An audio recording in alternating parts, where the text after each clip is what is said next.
I have a map here showing you the location of the southern Mindanao, which is here shown the epicenter of the earthquake yesterday morning.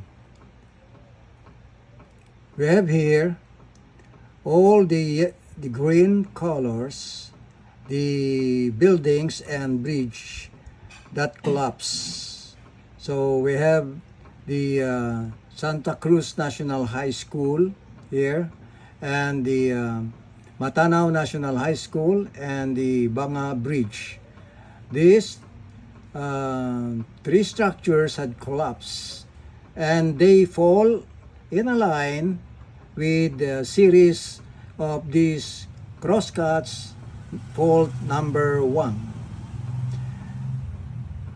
The others are the buildings in Jensan, and those are the Save More.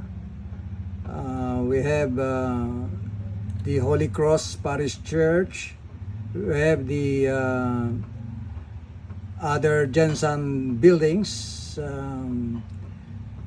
which collapsed, the Jollibee, the SM, and we have here the Sarangani areas, the areas which have been have fully damaged with earth cracking at the surface, and we have this area in Glan, and we have the area of this Balangunan, Barangay Botolan, Hikban, Ladol, Malalan. All these areas are on the Sarangani Point area, and they are built on the geological structure which we call anticlines. And we also have a thrust faults on this area, which is oriented on northeast directions. The focus of the earthquake, which lie on the Cotabato Trench, this line, blue line, have somehow directed its waves towards the northeast direction, following this structure on the Sarangani, and also the Jensan Bay, and it somehow followed the northeast trends towards the Davao del Sur area, and probably awaken this Mount Apo volcano, which is inactive. I don't know if it will really awaken and explode or erupt.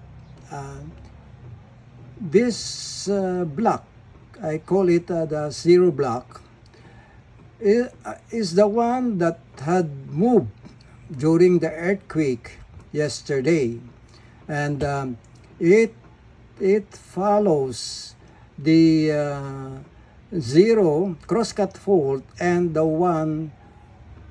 number 1 crosscut fault. So the edge of the block from 0 to 1 comprise the whole block that it has moved and somehow devastated the Sarangani areas and the Jensan area and buildings of the high schools at Santa Cruz and Matanao, and collapsing the bridge on the Banga.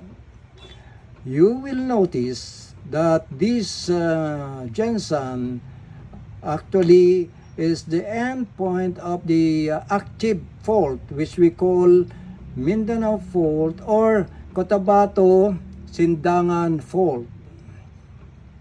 And this Banga Bridge is along this line and also falling on the intersection of the south edge of the Crosscut Faults number 1, the Crosscut Faults series of number 1. Okay.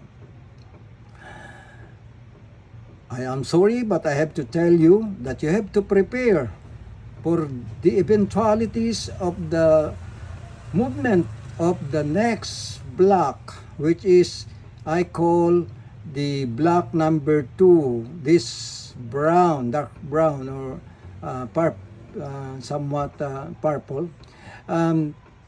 This block will be also moved with a very strong earthquake on the Cotabato Trench on the other end.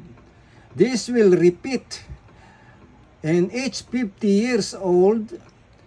The fault in 1976, which occurred at almost on the end of this Cotabato Trench, and it will activate the block number 2, which comprise mostly of the Cotabato Fault plus the Crosscut Faults, this red line, Crosscut Faults, group of Crosscut Faults which I call Crosscut Fault number 1 series. And there are 2 volcanoes, the Mount Apo and the Mount Butong. I am expecting a series or simultaneous volcanic eruptions in August, this coming August in 2026. It could be accompanied by series of big earthquakes, or the big one where the PBOX is telling, but actually it's not a big one. They are big ones. There are many big ones coming from the very south of the Philippines, in the south end of Mindanao, and it will go towards the uppermost of the Philippines, the northernmost. These blocks will proceed going to the north, and there are so many blocks that would be moving. They could be moving in series or simultaneous, and that will be a catastrophe. This was inevitable. It will happen. I am expecting it to happen starting August 2026. This gray line is what I call the mature fall line. This is where, along this line, when meteors fall from Australia to Russia, passing through the Philippines. We all know that we have evidences of meteor falls here in Rizal. Actually, we have found evidences of tektites in Ortigas, and it is also found up to Manila. There are many tektites or meteorites which fall on this line, and I am checking now the occurrence of tektites passing through the Zamboanga Peninsula. We have a crackled area on this portion of Sindangan, and probably affecting also the Pagadian area and some portion of the Zamboanga del Sur.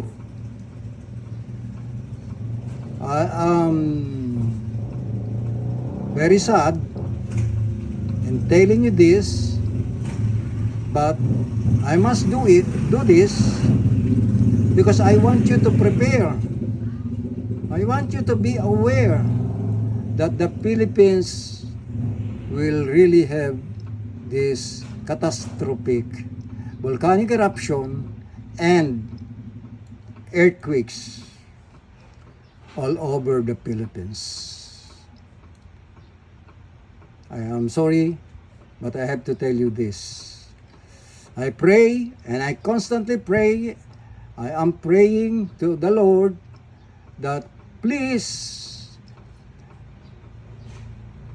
make these earthquakes and this volcanic eruption safer to the Filipinos and those who are in the Philippines. I am glad that the teachers and the students, more of them have been very safe during this catastrophic event of earthquake yesterday. I repeat, please prepare and be aware of the moving number 2 block.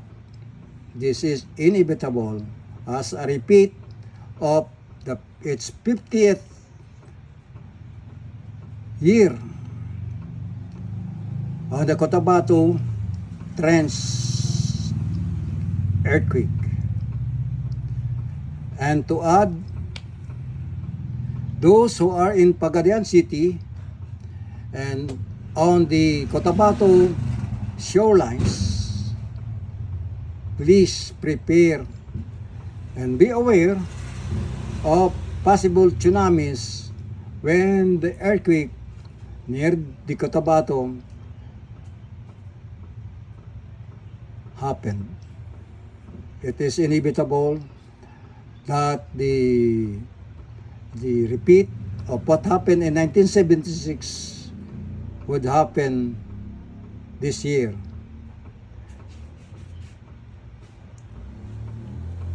Bye for now.